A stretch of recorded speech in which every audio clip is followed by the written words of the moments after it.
Aujourd'hui, nous accueillons Chachane Morin, acupunctrice et aussi une jeune femme très inspirante.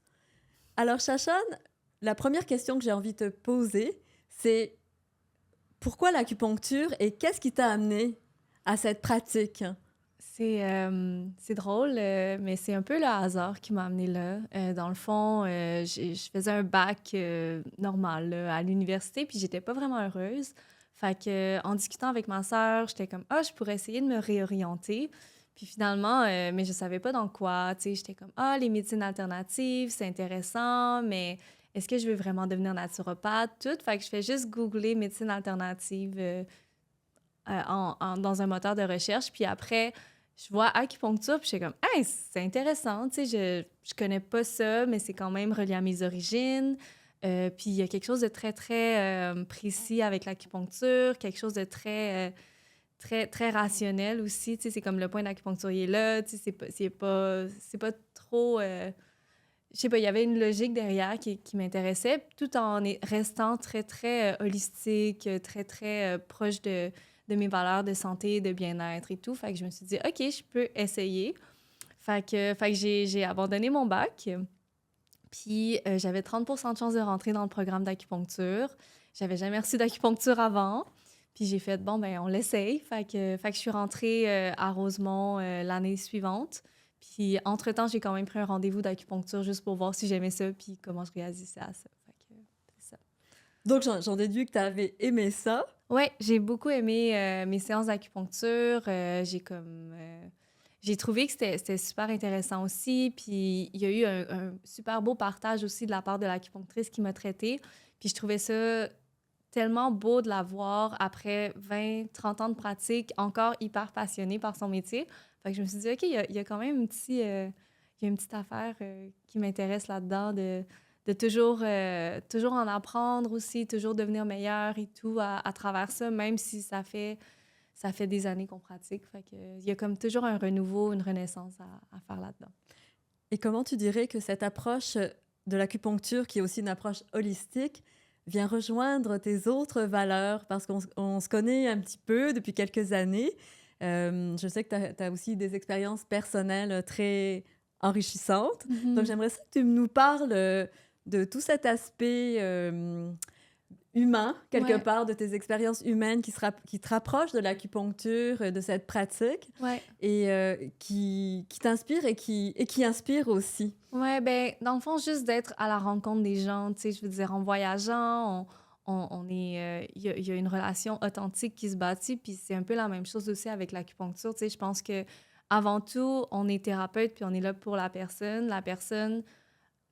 nous fait assez confiance pour mettre un peu, pas sa santé, mais tu sais, comme mettre ses vulnérabilités devant nous, puis de l'accompagner aussi là-dedans. Je trouve ça super touchant. Je trouve que c'est une bonne preuve de confiance aussi que la personne me fait d'emblée. Puis je pense que c'est d'honorer aussi cette confiance-là, tu sais, d'aller pas à pas avec elle, puis de juste... c'est ça, je pense juste d'aider cette personne-là à se sentir mieux, tu sais, puis à l'accompagner dans son bien-être à elle. Puis, tu sais, je veux dire, je pense pas que je suis un modèle parfait à suivre non plus et tout, mais tu sais, en étudiant l'acupuncture, en travaillant en tant que praticienne aussi, je trouve ça fou parce que autant que j'aide les gens à se sentir mieux, que moi aussi, ça me fait sentir mieux, tu sais, puis ça me fait grandir dans mon propre chemin personnel aussi. Fait que c'est ça que je trouve super intéressant, super enrichissant, puis c'est ça qui fait en sorte que je veux toujours en apprendre plus, je veux toujours être le meilleur, la meilleure version de moi-même aussi. Fait que c'est ça. Mm. Et dans l'acupuncture, en fait, la majorité des personnes, du public, connaît Mhm. l'acupuncture, peut-être pas tous les aspects. Mhm. Est-ce que tu voudrais développer certains aspects de l'acupuncture, peut-être qu'on connaît moins, mais de Mhm. façon générale, pour commencer, peut-être que tu pourrais nous décrire cette approche pour les gens qui ne la connaîtraient pas, par exemple, Ouais. parce que souvent, quand on parle d'aiguille, Ouais. il peut y avoir une réticence. Ouais, ouais. Fait que c'est ça, l'acupuncture, ça vient de la médecine chinoise. C'est une médecine qui est là depuis 2500 ans à peu près.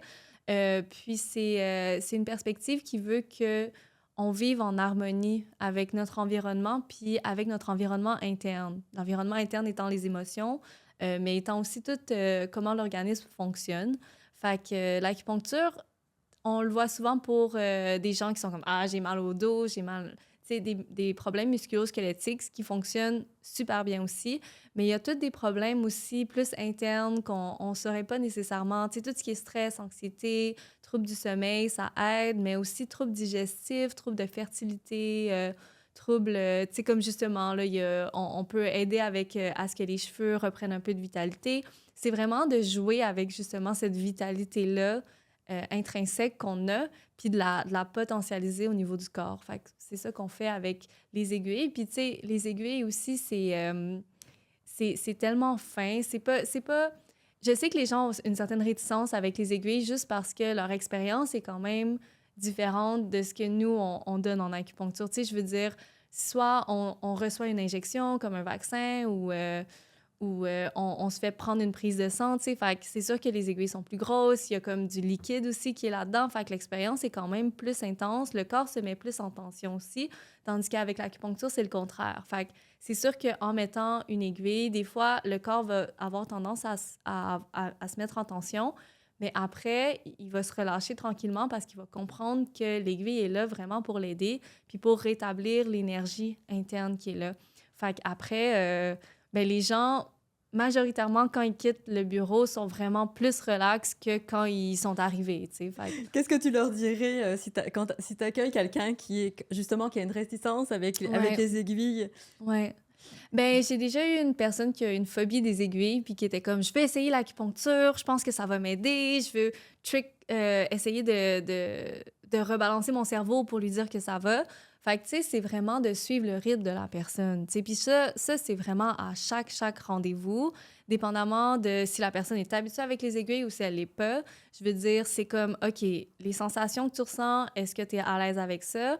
Est-ce que aussi tu es à l'aise à ce que ça dure un petit 30-60 secondes, puis après, si ça passe pas, on va réajuster, tu sais. Puis c'est vraiment comme, ça peut être une aiguille, un traitement d'acupuncture, mais si elle est à la bonne place, ça va aider immédiatement le corps, puis ça va aider aussi sur le long terme. Fait qu'après, je veux dire, c'est vraiment d'y aller à la personne, puis de dire, OK, est-ce que tu es à l'aise d'en avoir une autre? Est-ce que tu es à l'aise de l'avoir sur telle zone du corps? Est-ce que si ça? Puis, tu sais, on a plusieurs outils là, en tant qu'acupuncteur, fait qu'on peut toujours jouer avec ça, puis ça va libérer des endorphines naturelles du corps, fait qu'après, on va se sentir mieux. Donc, tu dirais aussi que la présence du thérapeute, de l'acupuncteur ou de l'acupunctrice a son importance aussi et comment il accompagne la personne vers une zone de confiance ou pour être assurée. Oui, oui, absolument, absolument. Je pense que ça fait vraiment toute la différence. J'ai quand même la chance tu sais, de parler français ou anglais très facilement. Fait que c'est facile pour moi d'expliquer, mais tu sais, je sais qu'il y a certains acupuncteurs qui, des fois, la communication se passe moins bien. Puis là, c'est là que les gens, peut-être, pas parce qu'ils sont d'une autre origine, là, mais je veux dire parce que on prend pas le temps d'expliquer à la personne qu'est-ce qui va se passer, c'est quoi les sensations normales, puis de dire à la personne, de la mettre en confiance, puis de faire comme, OK, comment tu te sens par rapport à ça? Ça fait en sorte que ça biaise l'expérience, j'ai l'impression, puis que les gens qui me reviennent, qui sont comme, j'ai eu une mauvaise expérience avec la Q, je sais pas si toi, ça va être différent, j'ai quand même une appréhension par rapport à ça.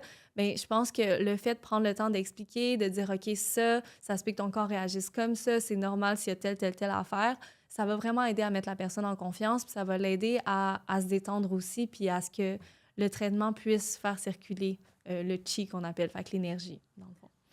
Donc, en parlant de chi, l'acupuncture donc, est basée sur des points précis, Ouais, les méridiens. ouais, Donc, est-ce sur que les tu méridiens. aimerais nous parler un petit peu du système des méridiens de façon générale pour que les gens comprennent mieux où sont Ouais. placées les aiguilles? Ben, ouais, OK, oui, c'est vrai. Ben, les méridiens, il y en a plusieurs, mais il y en a 12 principaux qui sont séparés en 6 axes énergétiques, puis qui partent soit des pieds ou des mains, puis qui vont vraiment partout au niveau du corps, qui font en sorte qu'en somme, il y a environ plus que 400 points d'acupuncture sur le corps. Euh, les méridiens aussi, dans les textes classiques, fait que les textes qui ont été écrits il y a 2500 ans, sont décrits comme étant des rivières ou est-ce qu'il y a un flow qui est continu, tu sais. Fait que après, moi, ce que je fais maintenant, c'est que je parle beaucoup au niveau des méridiens. Puis quand je sens une espèce de blocage, un peu comme s'il y avait une petite roche dans la rivière, c'est là qu'il y a un point qui réagit, puis c'est là qu'il y a un blocage.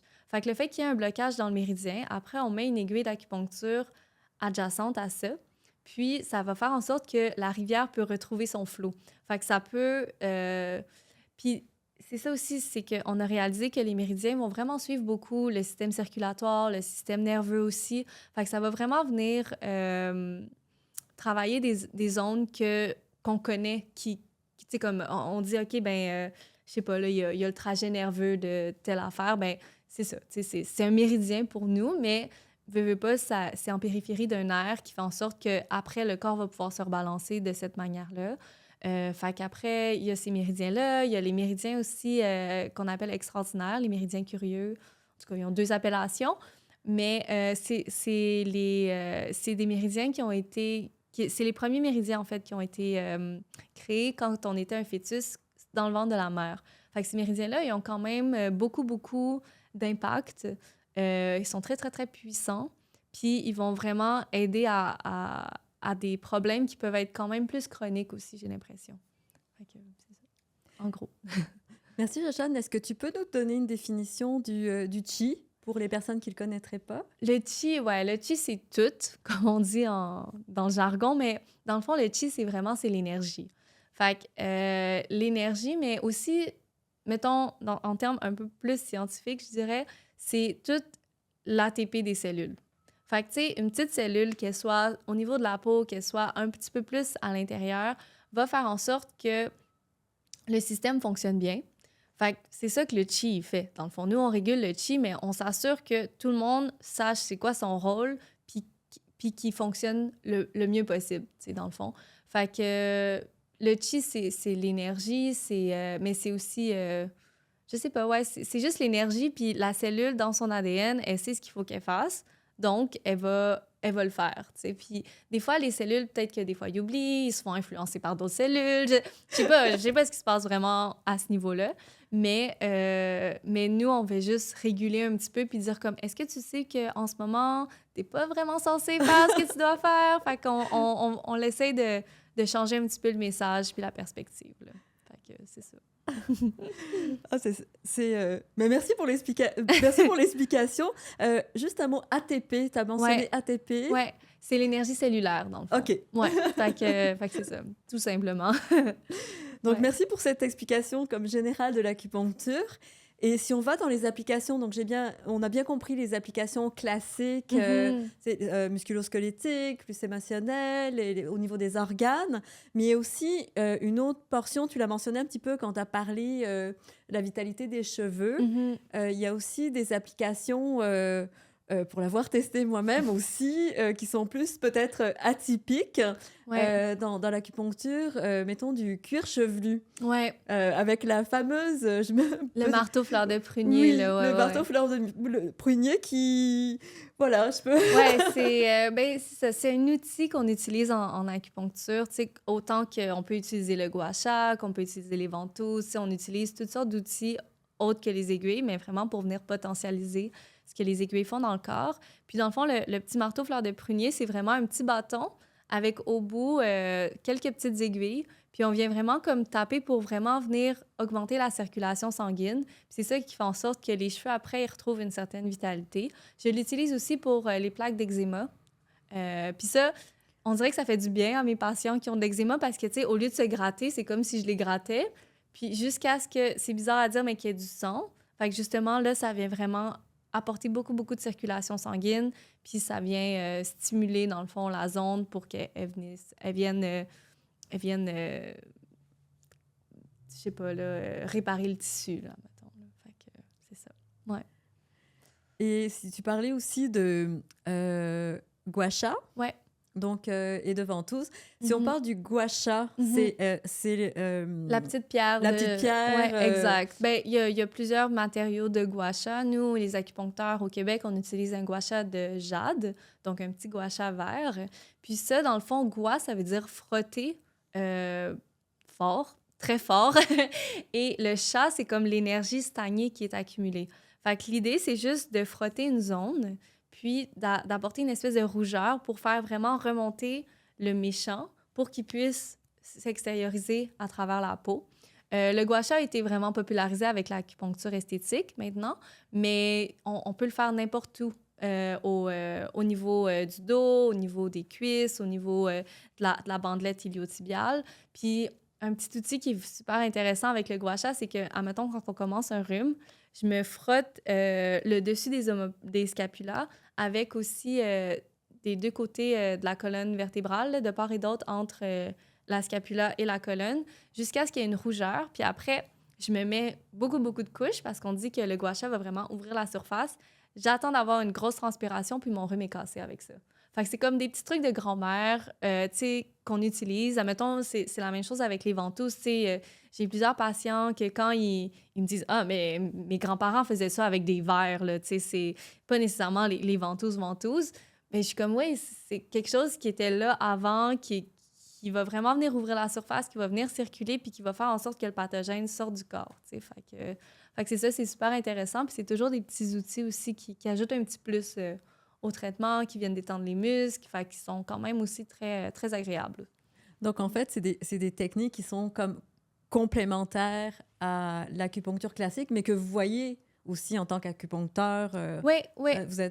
Vous avez ces formations-là aussi à la Oui, base. oui, oui, oui, oui. Mais tu sais, c'est des outils qui sont ouverts à tous les thérapeutes, là. Tu sais, les massos, je sais qu'ils utilisent beaucoup les ventouses.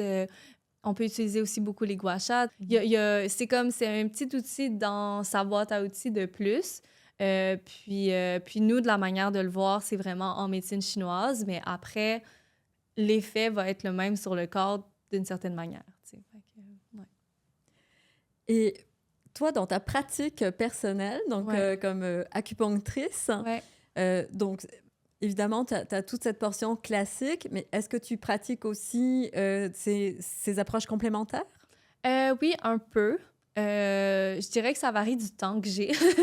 Mais j'ai fait un peu de ventouse. Par contre, c'est un peu un petit secret, mais les gens aiment trop ça. Fait qu'après, ils veulent plus d'aiguilles. Fait que j'essaie de me limiter dans les ventouses. Puis aussi, je trouve que après un traitement d'acupuncture, la personne est tellement détendue que je suis comme, est-ce que c'est nécessaire aussi les ventouses? Je l'évalue à la personne, disons. Mais sinon, le gua sha aussi, je vais peut-être commencer avant de mettre les aiguilles, je vais faire un petit peu de gua sha. Puis sinon, je l'utilise beaucoup plus en acu esthétique aussi. Fait que acu lifting, là, qu'on appelle. Fait que je vais faire quand même du gua sha un petit peu, du gua sha pour le visage, vraiment pour venir détendre les muscles puis tonifier le visage. Puis après, je vais toujours finir par une petite ventouse aussi pour venir décoller les couches de la peau pour faire en sorte que les traits soient beaucoup plus. Ben, pas beaucoup plus, mais plus prononcé. Puis la phase d'acupuncture, en fait, ça se fait au milieu. Oui, c'est ça, Ok. exact. Il y a quand même des aiguilles, beaucoup au niveau du visage. Puis c'est ça, fait que c'est vraiment un soin complet et d'acupuncture parce que je mets quelques points aussi sur le corps. Fait que c'est ça.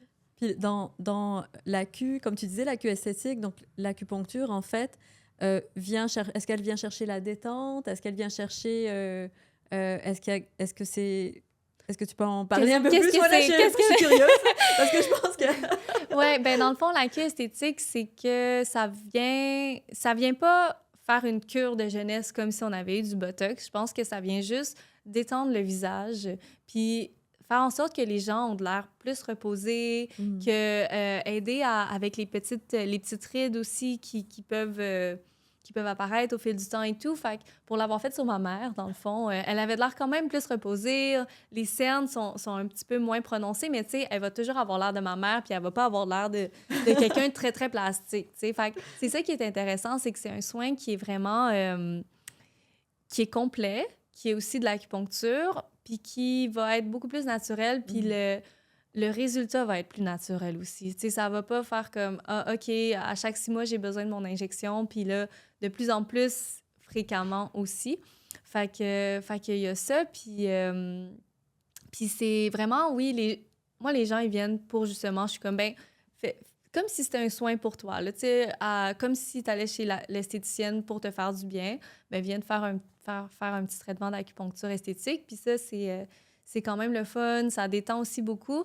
On vient vraiment mettre les aiguilles au niveau des points des trigger points. C'est quoi en français?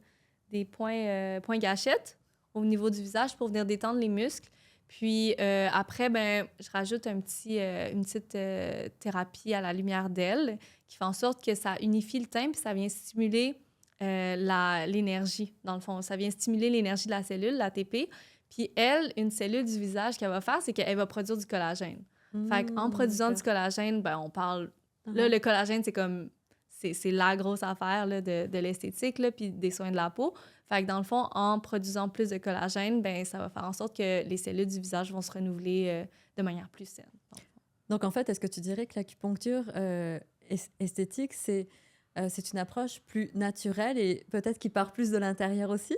Oui, oui, absolument. Puis, tu sais, c'est ça aussi dans les formations d'acupuncture esthétique. Tu sais, c'est comme la personne vient pour un soin d'esthétique, mais c'est aussi beaucoup pour se sentir mieux pour elle, tu sais. Puis, veut pas, les points d'acupuncture, surtout au niveau du visage, c'est par rapport à la digestion.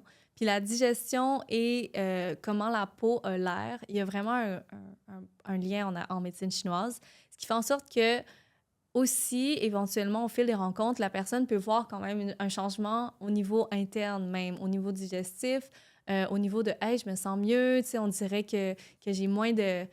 Parce que des fois aussi, la crispation des muscles ou la tension dans les muscles va se causer avec des émotions plus négatives. Fait que là, c'est comme « ah, je ressens moins d'émotions négatives », des choses comme ça. Fait que vraiment, c'est un soin qui est très, très, très complet.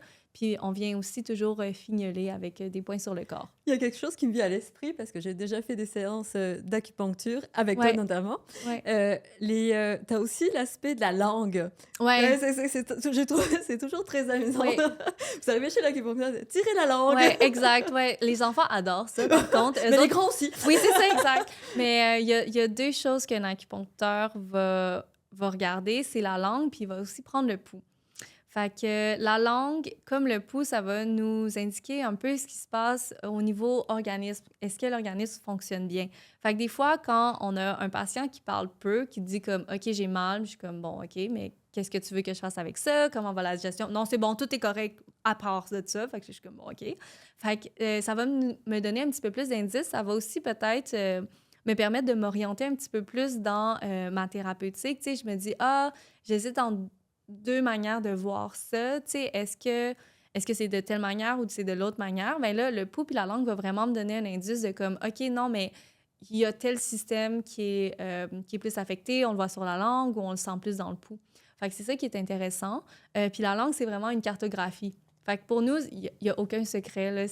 On regarde la couleur, on regarde l'enduit, on regarde aussi les ondes, tu sais, puis après, on est comme, bah, il y a telle affaire, tu sais, puis les gens sont comme... C'est comme si on révélait un secret des dieux, alors que pour nous, ben, est-ce que tu peux normal. Nous donner un exemple, et puis après ça, tout le monde va être devant une oui, c'est miroir ça, à tirer la langue pour aller voir. Ouais.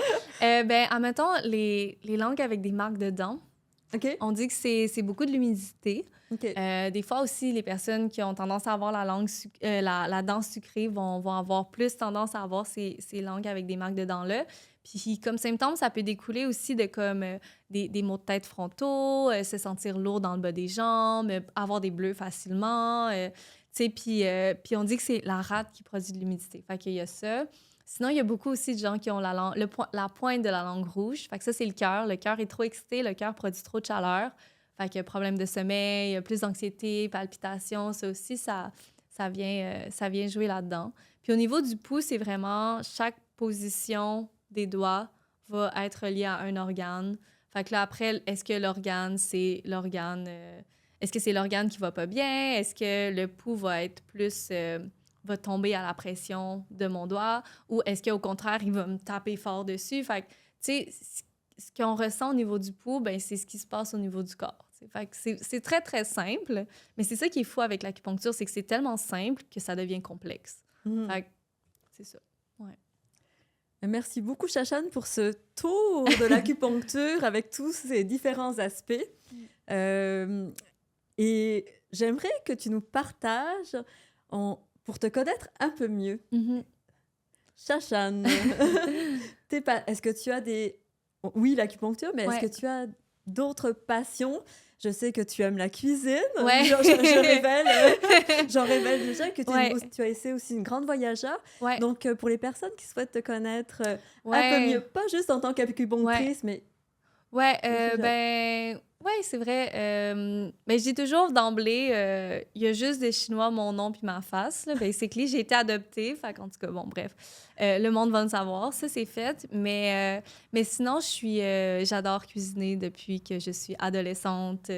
J'aime faire de la recherche, quelle recette essayer et tout. J'ai commencé avec les desserts, mais là, je suis vraiment très variée.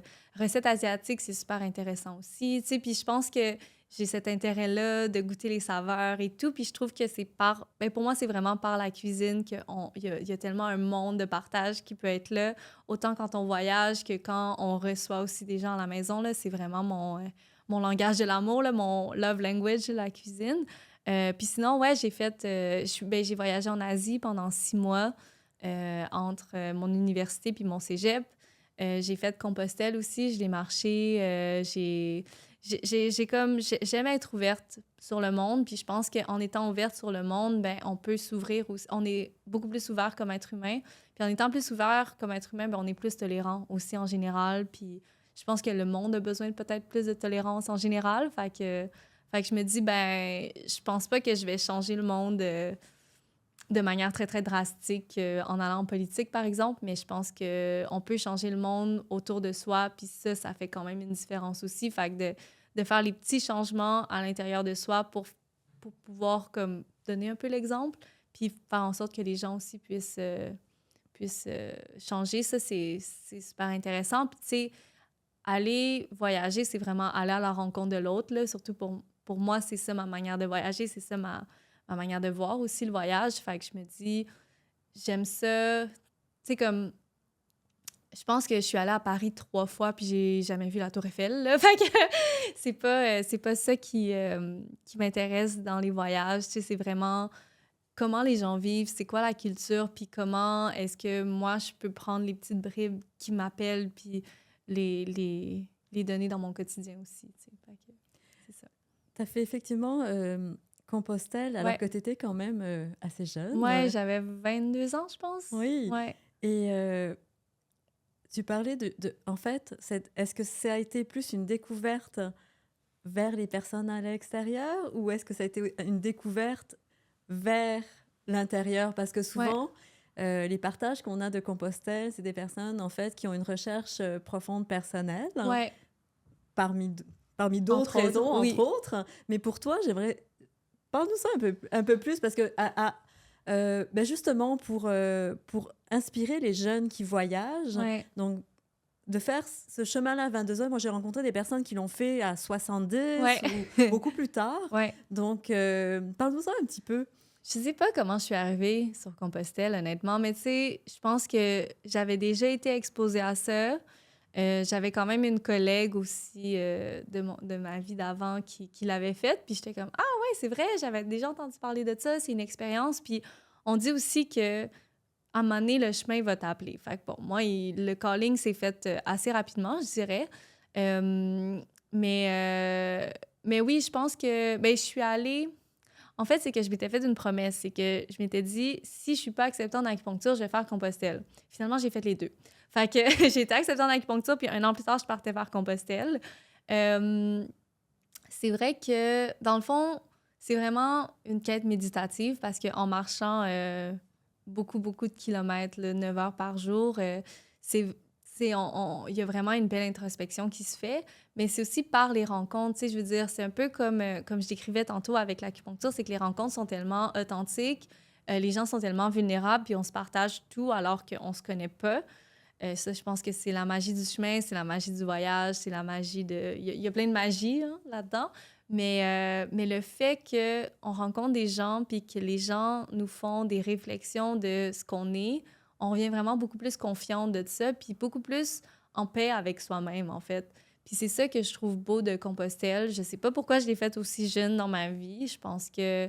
On me dit que j'ai une âme vieille âme, là. Je suis une vieille âme. Fait que peut-être qu'il y a ça aussi là-dedans. Mais je pense que c'est juste le chemin qui m'appelait puis qui me disait c'est là que ça se passe, tu sais. Puis c'est ça, c'est juste une expérience qui change une vie puis qui te marque à tout jamais par justement les rencontres qu'on a, tu sais. Puis je veux dire, les rencontres significatives que j'ai eues, ma petite maman du Camino, je pense qu'elle avait 63 ans quand elle l'a faite. Puis la personne avec qui j'ai fait mon chemin au complet, il y avait 54 ans à cette époque. Puis c'est ça, tu sais, je veux dire, c'est... paradoxalement, il y avait des jeunes de mon âge un petit peu, mais très, très, très rares. Puis aussi, dépendamment de la période de l'année à laquelle on le fait, là. Mais c'est ça, je pense que c'est vraiment... l'âge n'existe plus, tu sais, il y a plus de hiérarchie, il y a plus il y a personne qui se prend pour une autre, tu sais, c'est comme... Le chemin nous rend tellement humbles, puis t'es obligé d'être... Tu sais, comme chacun va passer à travers les ampoules, à travers les mots, à travers les questionnements. Puis les questionnements vont être différents pour chacune des personnes, mais tu sais, je veux dire, il y a tellement de travail sur soi qui s'amorce de manière tellement intrinsèque, mais aussi tellement subtile, qu'après, on peut pas être fake envers d'autres personnes puis faire comme « Ah, OK, oui, je vais aller à un 5 à 7 puis faire semblant que ça me tente. » Tu sais, c'est comme, c'est pas ça qui se passe sur le chemin. Puis d'avoir accès à ces personnes-là à chaque jour, ça fait en sorte qu'on a accès à une vulnérabilité que même leurs familles ont peut-être pas eu accès, tu sais. Puis c'est ça aussi, tu sais, c'est pas tant que on devient une version de nous-mêmes, mais juste qu'on se retrouve aussi qui on est à la base, tu sais. Fait que c'est ça. Et ces retrouvailles-là, quand tu as fait Compostelle, est-ce que tu as réussi à le ramener avec toi, que ça soit entièrement ou partiellement? Est-ce que tu y reviens de temps en temps, même des années plus tard, à cet espace que tu as Euh, touché? je pense que ça dépend des périodes, ça c'est sûr, parce que bon, le quotidien va quand même assez Mm. vite et tout, mais je pense que oui, tu sais, je pense que ça m'a influencée en tant qu'humaine, qui est resté avec moi, tu sais, d'une certaine manière. Je pense que c'est quand même plus difficile de l'identifier à soi-même, mais peut-être que si je demandais justement à ma famille, à mes amis, ben tu sais, ah oui, ben il y a telle affaire que tu fais, ou je pense que ça m'a permis d'avoir plus de tolérance, plus de patience aussi, plus d'empathie. Fait que je pense que oui, ça m'aide, puis ça m'aide à chaque jour aussi, là, tu sais, je pense que veux pas, quand on est thérapeute en relation d'aide, c'est vraiment, faut avoir fait un travail sur soi. Puis Compostelle, c'est un travail sur soi aussi en tant que tel. Fait que, tu sais, c'est l'un va avec l'autre, là, veux pas. Puis, tu as fait aussi pas mal de bénévolat à un moment de ta vie. Est-ce que tu veux nous en parler un petit peu et qu'est-ce que tu en as retiré? On n'a pas nécessairement le temps d'en faire tout le temps. Tu sais, il y a des choix aussi. Ouais. Là tu es plus au niveau de ta carrière professionnelle. Mhm. Mais, mais ce que j'ai compris, c'est que tout ce bénévolat restait toujours autour de l'humain. Ouais, absolument. Mais je pense que j'ai fait du bénévolat surtout quand j'étais jeune. Je pense que j'ai pris l'habitude, veux pas, avec l'école parce qu'on était obligé d'en avoir à l'école internationale, d'en faire. Mais après, je pense que ça m'est resté juste parce que je suis comme, si moi j'ai le temps, je peux l'aider, tu sais. Puis après, ben, on a le privilège de pouvoir choisir ses propres projets. Fait inconsciemment, je pense que j'y allais vraiment avec des projets qui me rapprochaient de l'humain, qui faisaient en sorte que j'étais en relation et tout. Puis ça m'a peut-être aidé aussi avec mon choix de carrière, avec, tu sais, comme je suis genre, ben, je sais que je suis bonne là-dedans, fait que pourquoi j'irais pas là, tu sais. Fait que, veux pas, le bénévolat, ça rend tellement... Ça nous rend une meilleure personne en aidant les autres, puis c'est ça que je trouve extraordinaire, tu sais. Puis j'en ai fait ailleurs dans le monde, comme j'en ai fait ici au Québec, puis je trouve ça toujours fascinant, tu sais, puis de voir que les gens, ils sont accueillants, puis d'avoir cet accueil-là, ben ça fait en sorte que toi aussi, tu veux être accueillant, puis c'est ça. C'est juste un bel échange, c'est... Et dans tous ces voyages, et incluant le Québec, Ouais, pour revenir à ta passion de la cuisine, ouais. est-ce que tu as ramené des inspirations? Est-ce que j'ai envie de te demander, c'est quoi tes plats préférés? Qu'est-ce que tu aimes cuisiner dans cette saison? Bah, je sais que tu as une recette magnifique de soupe aux pois. Oui, c'est vrai. Ça va bientôt être la saison Ouais, d'ailleurs. ouais, ouais, Donc, ouais.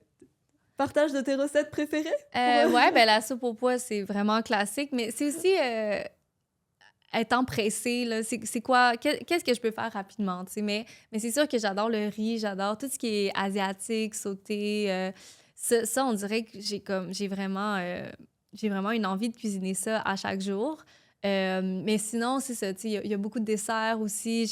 J'aime ça avoir des petits défis. Fait que, tu sais, du sans gluten, du sans produits laitiers, du paléo, des choses comme ça.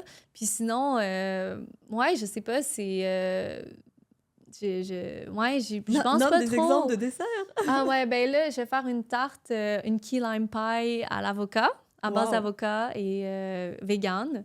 Puis sinon, qu'est-ce que je fais comme dessert? Mon Dieu, ça... On dirait que j'y pense plus, mais tu sais, c'est comme juste d'essayer toujours un nouveau gâteau ou de faire comme, OK, là, je vais faire une bûche de Noël à Noël, tu sais. Fait il y a comme toujours... La créativité. Oui, c'est ça. Je pense qu'il y a beaucoup de créativité à travers ça.